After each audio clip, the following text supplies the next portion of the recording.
Assalomu alaykum aziz yurtdoshlar, aziz obunachilar. Bugun biz juda ko'p uchrayib turgan, bizga murojaat qilib turgan allergik reaksiya bo'yicha ma'lumot berib o'tmoqchiman. Allergik reaksiyada, allergenlarda bemorlarning ahvoli 3 ga bo'linadi, ya'ni yengil, o'rta va og'ir darajada.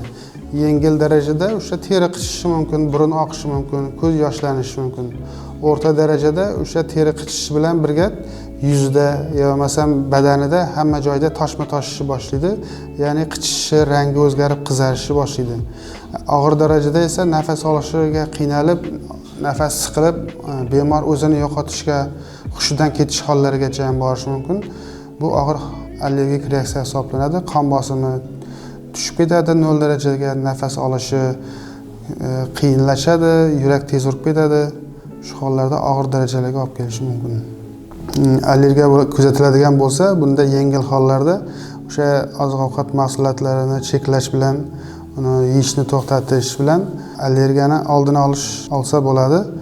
Ya'ni undan tashqari dorilar iste'mol qilgandan keyin allergik reaksiya o'zi to'xtaydi. Agar o'rta darajada va og'ir darajadagi bo'ladigan bo'lsa, tez yordamga murojaat qilish kerak bo'ladi. Bunda o'rta darajasida tabletkalar, antigistamin, glikokortikosteroid dorilar yordam berishi mumkin, lekin og'ir hollarda adrenalin va boshqa dorilar qilib uni tez yordam orqali shifoxonaga yotqizmasa, bemorni yo'qotib qo'yish darajasiga ham borishi mumkin. Bular ko'pincha o'sha antibiotik va boshqa dorilardan kuzatilishi mumkin. Shuning uchun har bir antibiotik olganda proba qilib ukol qilinadi. Proba bilan ukollar olinadi. Bunday hollarda o'sha allergik reaksiya kuzatiladigan bo'lsa, uni nimadan kelib chiqib turganini bilish uchun unga analiz topshirish kerak bo'ladi. Shifokorga murojaat qilish kerak bo'ladi. Ko'pchilik bemorlarimiz o'zi e'tiborga olmaydi. Masalan, dori qabul qilgandan keyin terisida qichishishlar bo'lsa, o'sha yo bo'lmasam toshmalar toshsa, yo bo'lmasa burun bitishi, burun oqishi, ko'z yoshlanishi bo'ladigan bo'lsa ham o'sha dorilarni qabul qilib yuraveradi. O'sha paytda allergiyaga e'tibor bermaydi. Ular keyinchalik muntazam ravishda qabul qilib boshlagandan keyin bir necha kun yo bir necha oy yo bo'lmasa qayta qabul qilgandan keyin o'sha doridan allergik reaksiya kuchayib ketib, shokka ham tushib qolish ehtimoli juda yuqori. Shuning uchun e'tiborli bo'lish kerak. Agar oziq-ovqat mahsuloti yo bo'lmasam o'sha dorilarga iste'mol qilgandan keyin o'sha tanada toshma toshishi yo bo'lmasam terini qichishi bo'ladigan bo'lsa, o'sha dorini allergiyaga reaksiyasi bo'layotganini hisobga olib, o'sha dorini yo bo'lmasam oziq-ovqat mahsulotlarini cheklash kerak bo'ladi. Ular yengil, o'rta va og'ir darajadagi yuzaga kelib chiqishi mumkin. Yengil darajada uy sharoitida dorilarni qabul qilsa, allergik reaksiya o'tib ketadi. O'rta darajada va og'ir darajalarda tez yordamga murojaat qilish kerak bo'ladi.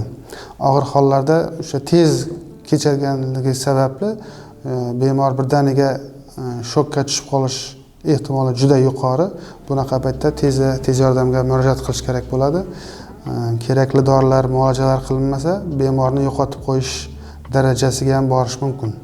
Shuning uchun e'tiborli bo'lish kerak. O'sha allergik reaksiyalar kuzatiladigan bo'lsa, albatta shifokorga murojaat qilish kerak bo'ladi. Ko'p uchraydigan allergenlar, ya'ni bular oziq-ovqat, yong'oq, tuxum, baliq, sut mahsulotlari, dori vositalariga kiradigan bo'lsak, antibiotiklar, bundan tashqari hasharotlar chaqishi, chang, gul changi, maishiy kimyoviy moddalardan allergik reaksiyalar kuzatilib turadi. Buni alomatlari yengil reaksiyalarda terida toshma, qizarish, qichishish, burun oqishi, aksirish, ko'z yoshlanishi, shunga o'xshash alomatlar yuzaga keladi. Uy sharoitida oziq-ovqat mahsulotidan, yo bo'lmasam hasharotlar chaqqanidan, yo bo'lmasam o'sha gul changidan, dorilardan kelib chiqadigan allergik reaksiya bo'ladigan bo'lsa, yengil daraja bo'ladigan bo'lsa, bunda o'zimiz ko'p qo'llanadigan diazolin, loratadin tabletkalarni iste'mol qilsa bo'ladi. Agar dorilarsiz yordam usullarini qo'llaydigan bo'lsak, o'sha nafas olishini yaxshilash, bemorni yarim o'tirgan holatga olib kelish, oldidagi kiyimlarni, tugmalarini yechib havo kelishini yaxshilash, ikkala oyoqlarni biroz tepaga ko'tarib qo'yish, va masalan chaqqan joyiga yo bo'lmasam shishgan joylariga muzdek narsalarni qo'yish ancha yordam beradi.